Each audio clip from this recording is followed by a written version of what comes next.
ಕ್ರಾಂತಿವೀರ ಸಂಗೊಳ್ಳಿ ರಾಯಣ್ಣ. ಗಂಡು ಮೆಟ್ಟಿದ ನಾಡು ಗಂಡುಗಲಿಗಳ ಬೀಡಿನ ಗಂಡದೆಯ ಗಂಡುಗಲಿ ಕ್ರಾಂತಿವೀರ ಸಂಗೊಳ್ಳಿ ರಾಯಣ್ಣ. ನಾಡಿನ ಜನರ ಮನೆಗಳಲ್ಲಿ ಕ್ರಾಂತಿ ಜ್ಯೋತಿ ಹಚ್ಚಿದ ವೀರ ಸೇನಾನಿ ಕ್ರಾಂತಿವೀರ ಸಂಗೊಳ್ಳಿ ರಾಯಣ್ಣ.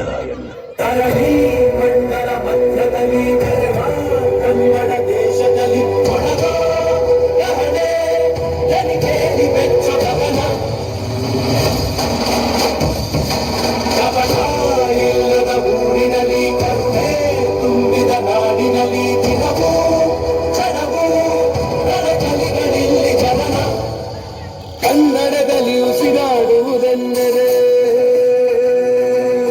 ಕನ್ನಡ ಉಳಿದು ಬೇರೇನಿದೆ.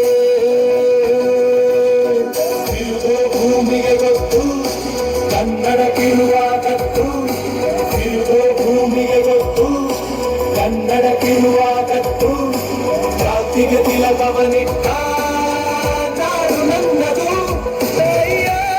ಭೂಮಿಗೆ ಬಂದೆನು ಇಲ್ಲಿಗೆ ಅರಳಿ ಮಣ್ಣರ ಮಧ್ಯದಲ್ಲಿ ಕನ್ನಡ ದೇಶದಲ್ಲಿ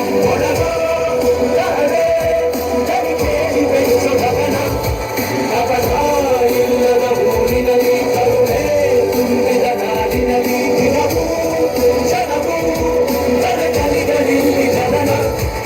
ತಾಯಿ, ತಮ್ಮ ಭೇಟಿಗಾಗಿ ಠಾಕರೆ ಸಾಹೇಬರು ಬಂದಿದ್ದಾರೆ. ಯಾವ ವಿಷಯಕ್ಕಾಗಿ? ಮನ್ರೋ ಒಪ್ಪಂದದ ವಿಷಯ ತಮ್ಮೊಡನೆ ಚರ್ಚಿಸಬೇಕಂತೆ.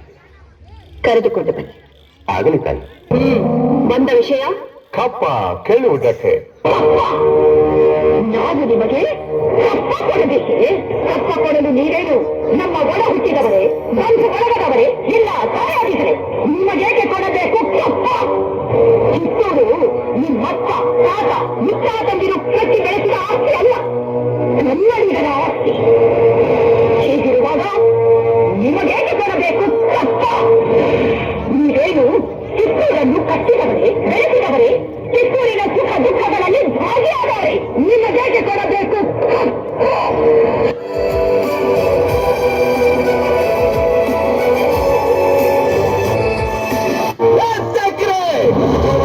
ಕನ್ನಡಿಗರ ಮಾನಾಭಿಮಾನ ನಿನ್ನಂತ ಕಜ್ಜಿನಾಗೆ ಗೊತ್ತೈತಿ.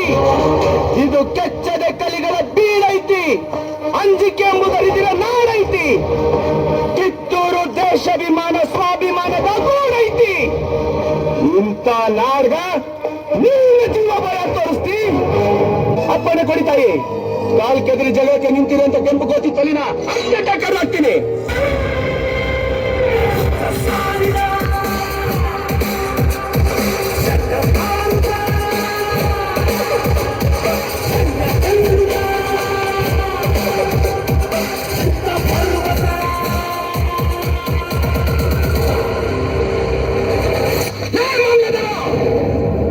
ನ್ಯಾಯ ಅನ್ಯಾಯ ವಿಚಾರ ಮಾಡ್ದ ಅನಂತ ಬಯಲಿನ ಮಾತು ಕೇಳಿ ಒಂಚಾಕಿ ಸಂಚು ಮಾಡಿ ನನ್ನ ಮೋಸದಿಂದ ಜೈಲ್ಗಾಕಿ ನಿನಗ ದಬ್ಬಾಳಿಕೆ ನಡೆಸ್ತಿರೋ ಈ ಕಚೇರಿಗ ಬೆಂಕಿ ಹೋಗಿದ್ದಿಲ್ಲ. ಸರ್ಕಾರ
ಒಬ್ಬ ರಾಯ ಸತ್ರೆ ಮುಗಿತು ಅಂತ ತಿಳಿಬೇರು ಅರಿವುಗೇಡಿ.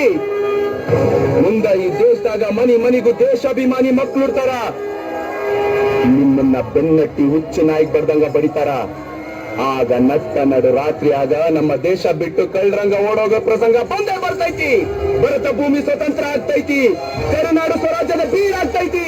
ಅಲ್ಲಿ ಮಠ ನನ್ನ ಆತ್ಮ ಮನಿಲೂ ಕ್ರಾಂತಿ ಜ್ಯೋತಿ ಹಚ್ಚತೈತಿ. ಜ್ಯೋತಿ ಹರ ಹರ ಮಹಾದೇವ್.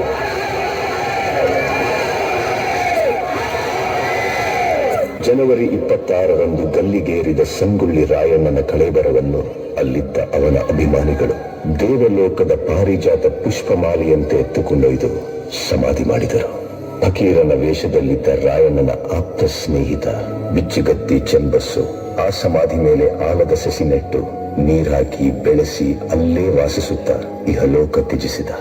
ಅಂದಿನ ಆಲದ ಸಸಿ ಇಂದು ಬೆಳೆದು ದೊಡ್ಡ ಹೆಮ್ಮರವಾಗಿ ನಿಂತಿದೆ. ಇಂದಿಗೂ ರಾಯಣ್ಣನ ಭಕ್ತರು ಜಾತಿ ಮತ ಧರ್ಮಗಳ ಭೇದ ಭಾವವಿಲ್ಲದೆ ಹುಟ್ಟಿದರೆ ನಿನ್ನಂತ ಮಕ್ಕಳು ಹುಟ್ಟಲಿ ಎಂದು ತೊಟ್ಟಿಲು ಕಟ್ಟಿ ಹರಕೆ ಹೊತ್ತು ದೇವಮಾನವನಿಗೆ ಪೂಜೆ ಸಲ್ಲಿಸಿ ಫಲ ಸಿಗಲೆಂದು ಸೆರಗೊಡ್ಡಿ ಬೇಡುತ್ತಾರೆ. ರಾಷ್ಟ್ರಪ್ರೇಮಿ ಸಂಗೊಳ್ಳಿ ರಾಯಣ್ಣ ಮರಣವಾದ ಸುಮಾರು 116 ವರ್ಷಗಳ ನಂತರ ರಾಯಣ್ಣನ ನುಡಿಯಂತೆ ನಟ್ಟ ನಡು ರಾತ್ರಿಯಲ್ಲಿ ದೇಶ ಬಿಟ್ಟು ಹೋಗುವ ಪ್ರಸಂಗ ಬ್ರಿಟಿಷರಿಗೆ ಬಂದೊದಗಿತು. ಅಚ್ಚರಿ ಏನೆಂದರೆ ರಾಯಣ್ಣನ ಹುಟ್ಟಿದ ದಿನವಾದ ಆಗಸ್ಟ್ 15ರಂದೇ ಭಾರತಕ್ಕೆ ಸ್ವಾತಂತ್ರ್ಯ ಬಂದಿತು. ಗಲ್ಲಿಗೇರಿದ ದಿನವಾದ ಜನವರಿ 26ರಂದೇ ಭಾರತ ಗಣರಾಜ್ಯವಾಗಿತ್ತು. ದೇಶ ಪ್ರೇಮ, ಸ್ವಾಮಿ ನಿಷ್ಠೆ, ತ್ಯಾಗ ಬಲಿದಾನಗಳ ಪ್ರತೀಕ ರಾಯಣ್ಣ, ಕ್ರಾಂತಿವೀರ ಸಂಗೊಳ್ಳಿ ರಾಯಣ್ಣ.